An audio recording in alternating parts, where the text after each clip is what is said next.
আসসালামু আলাইকুম ওয়া রাহমাতুল্লাহ। আপনারা দেখতেছেন মানব সেবা অধিদপ্তর নিষ্পানুয়া সাগলানিয়া ফেনী। সাথে আছি আমি ডাক্তার মোহাম্মদ খুরশিদ আলম। আজকে আমার নবী পাক সাল্লাল্লাহু আলাইহি ওয়াসাল্লাম সম্বন্ধে এই ক্ষুদ্র মুখে নাপাক মুখে আমি কি কিছু বলতে পারবো? আমার এই ক্ষমতা আছে নাকি? সারা পৃথিবীর মানুষ সব একাত্র হইয়া যদি সারা জীবন লিখতে থাকে আমার রাসূল পাক সাল্লাল্লাহু আলাইহি ওয়াসাল্লামের সম্মান সম্বন্ধে লিখে শেষ করা যাবে না। যে নবী পাক সাল্লাল্লাহু আলাইহি ওয়াসাল্লাম সম্বন্ধে আল্লাহ পাক নিজে বলছেন ওয়া রাফা'না লাকা যিকরাক, হে বন্ধু, হে নবী, আমি আপনার সম্মানকে সমুন্নত করছি, বহু উচ্চ স্থানে উপনীত করছি, উচ্চ স্থানে উঠেছি। দেখেন, আমার নবী সৃষ্টির সর্বপ্রথম, অনেকে বলে আদম আলাইহিস সালাম, না, আমরা জানি না। সৃষ্টির সর্বপ্রথম আল্লাহ রাব্বুল আলামিন আমার রাসূল পাককে সাল্লাল্লাহু আলাইহি ওয়াসাল্লামের নূর মুবারক সৃষ্টি করেছেন। সুবহানাল্লাহ। কি দিয়ে বুঝাই? মুসা নবীর সময় মুসা নবীর উপরে ছিল তাওরাত কিতাব, আমাদের উপরে হইল পবিত্র ধর্মগ্রন্থ আমাদের কোরআন। ওই তাওরাত কিতাবের মধ্যে আমার রাসূল পাক সাল্লাল্লাহু আলাইহি ওয়াসাল্লাম নাম ছিল ৭০ বার। সুবহানাল্লাহ। কি দিয়ে বোঝাই? ওই লোক, ওই মুসা নবীর এক উম্মত, নাম হইল আবুল হারেস। ওই হারেসে কি করছে? গোসা করি, হিংসা করি যে আমাদের নবীর কিতাব, আমাদের মুসা নবীর নাম তো একেবারে নাই তাওরাতে, কিন্তু মুহাম্মদ মুস্তাফা সাল্লাল্লাহু আলাইহি ওয়াসাল্লাম এখনো দুনিয়াতে আসেন নাই, ওনার নাম ৭০ বার।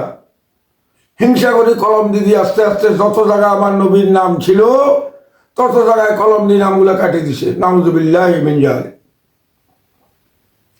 কি দিয়ে বুঝাই? এখন নবীর সম্মান সম্বন্ধে দেখেন, সাথে সাথে ওই লোকটা গুইসাপ হইয়া গেল। সুবহানাল্লাহি ওয়া কুদরতি। গুইসাপ বুঝেন? গুল, গুল, আমরা বাংলা কথা কই গুল। জঙ্গলের মধ্যে থাকে, দেখতে কুমিরের মতো। গুইসাপ হইয়া আসছে, জঙ্গলে চলে গেল। জঙ্গলে যা বলতেছে একটা গর্তের মধ্যে সে লুকাই রইল। ওই গর্তর নাম হইল, যে এই গর্ত হেরা গুহা, ওইখানে সে পলাই দিল। সে জানলেও হুজুর পাক সাল্লাল্লাহু আলাইহি ওয়াসাল্লাম দুনিয়াতে আসবেন এবং বিধর্মীরা কাফেরদের অত্যাচারের ভয়ে ওই হেরা গুহাতে উনি লুকাইবেন।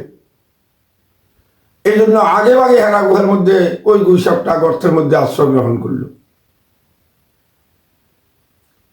হুজুরে পাক সাল্লাল্লাহু আলাইহি ওয়াসাল্লাম দুনিয়ায় তশরিফ আনার পর যখন বড় হইলেন, কাফেরদের অত্যাচারের ভয়ে যখন আল্লাহর নির্দেশে হেরা গুহাতে গেলেন, সেখানে গুইসাপটা বলতেছে, আসসালাতু ওয়াসসালামু আলাইকা ইয়া রাসূলুল্লাহ সাল্লাল্লাহু আলাইহি ওয়াসাল্লাম। আমার নবী মুহাম্মদুর রাসূলুল্লাহ সাল্লাল্লাহু আলাইহি ওয়াসাল্লাম বলতেছেন, এ আবুল হারেস, তোমার এই অবস্থা কেন? গুইসাপটা বলতেছে, ইয়া রাসূলুল্লাহ সাল্লাল্লাহু আলাইহি ওয়াসাল্লাম, আপনি তো আসলেন অনেক হাজার হাজার বছর পরে, কিভাবে আপনি আমার নামটা জানলেন? আমার নবী মুহাম্মদুর রাসূলুল্লাহ সাল্লাল্লাহু আলাইহি ওয়াসাল্লাম বলতেছেন, এই আবুল হারেস, আমি শুধু তোমার নাম নয়, তোমার জন্মের যখন নাম রাখে তখনও আমি ওইখানে উপস্থিত ছিলাম। সুবহানাল্লাহ। জন্মের অনুষ্ঠান। তাহলে কি বুঝলেন? আমার নবী কত আগে দুনিয়াতে সৃষ্টি হয়েছে। মুসা নবী ওনার আগে আসছেন, মুসা নবীর উম্মতের, তখন বলে, ইয়া রাসূলুল্লাহ সাল্লাল্লাহু আলাইহি ওয়াসাল্লাম, আপনি দোয়া করেন আমার অবস্থা যেন পরিবর্তন হয়ে যায়। দয়াল নবীজি বললেন, আচ্ছা তুমি যদি আবার মানুষ হয়ে যাও খুশি আছো নাকি? বললেন, জি, আপনার দয়া। তখন দয়াল নবীজি আল্লাহ রাব্বুল আলামিনের কাছে ফরিয়াদ করলেন, ইয়া আল্লাহ, এই সাপটাকে, গুইসাপটাকে আপনি দয়া করে মানুষ বানাই দেন। সুবহানাল্লাহ। আবার সে মানুষ হয়ে গেল। তাহলে আমার নবীর সাল্লাল্লাহু আলাইহি ওয়াসাল্লাম কত আগে দুনিয়াতে জন্ম নিয়েছেন সবাই আগে, তার প্রমাণ এখানে একটু বোঝা যায়। এবং নবীর সম্মানকে অসম্মানী করার কারণে এই আবুল হারেসের কি দশা হয়েছে তা বুঝে। তাই বলতেছি, মুসলমান ভাই বোনদেরকে দুনিয়া এমন কথাবার্তা আমরা বলবো না, এমন কাজ আমরা করব না যাতে করে নবীজির রাসূল পাক সাল্লাল্লাহু আলাইহি ওয়াসাল্লামের মান সম্মানের ক্ষুণ্ণ হয়, সম্মান হানি হয়।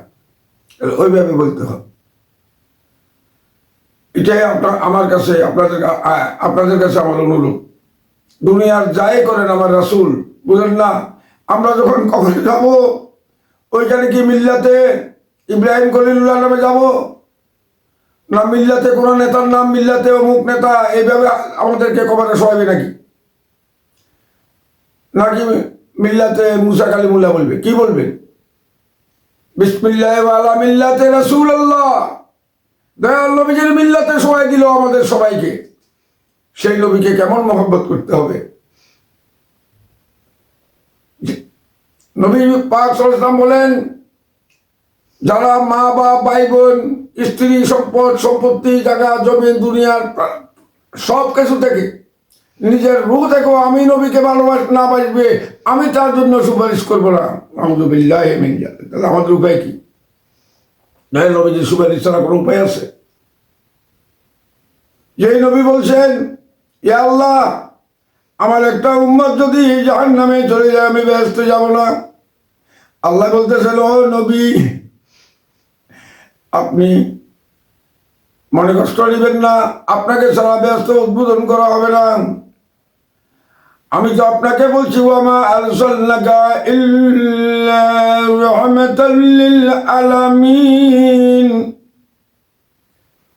আমি আপনাকে বলছি এই কথাটা। আর কোন নবীকে তো বলি নাই যে ওয়ামা আরসালনাকা ইল্লা রাহমাতাল লিল আলামিন, কোন নবীর জন্য বলি নাই, কোন নবীকে ডেফিনেট করে কোন নবীকে নির্দিষ্ট করে বলি নাই, শুধু আপনাকে বলেছি। আমি আপনাকে বলেছি ওয়ারাফা'না লাকা যিকরা, যেখানে আমি আছি সেখানে আপনি আছি। কলমাতে দেখেন লা ইলাহা ইল্লাল্লাহ, সেখানে মুহাম্মদুর রাসূলুল্লাহ। নামাজে আল্লাহ আছে, সেখানে রাসূল আছে। আশহাদু আন্না মুহাম্মাদান আবদুহু ওয়া রাসূলুহু, তাহিয়াতু যখন পড়ি সেখানেও রাসূল। রোজাতে রাসূল আল্লাহ আছেন, সেখানেও রাসূল আছেন। সর্ব জায়গায় যেখানে আল্লাহ সেখানে রাসূল। অতএব আমার দয়াল নবীজি, কি দিয়ে বুঝাই, এই আমাদের মতো উম্মতের জন্য, আমাদের মতো লোকের জন্য উনি পেটে পাথর বেঁধেছেন, দান শহীদ করেছেন, তাইফের জমিনে কাফেরদের মাইর খেয়েছেন, এই ইসলামের জন্য, আমাদের জন্য, এই কোরআনের জন্য। আমরা নবীজির খাঁটি উম্মত হতে পারলাম না, এটাই দুঃখ। তাই নবীজির মহব্বত রাখে, আল্লাহর আইন মানুন এবং রাসূলের সুন্নতের অনুসারী হন, এটাই আমার অনুরোধ। আসসালামু আলাইকুম ওয়া রাহমাতুল্লাহি ওয়া বারাকাতুহু। 01813378550 আমার যোগাযোগ নাম্বার।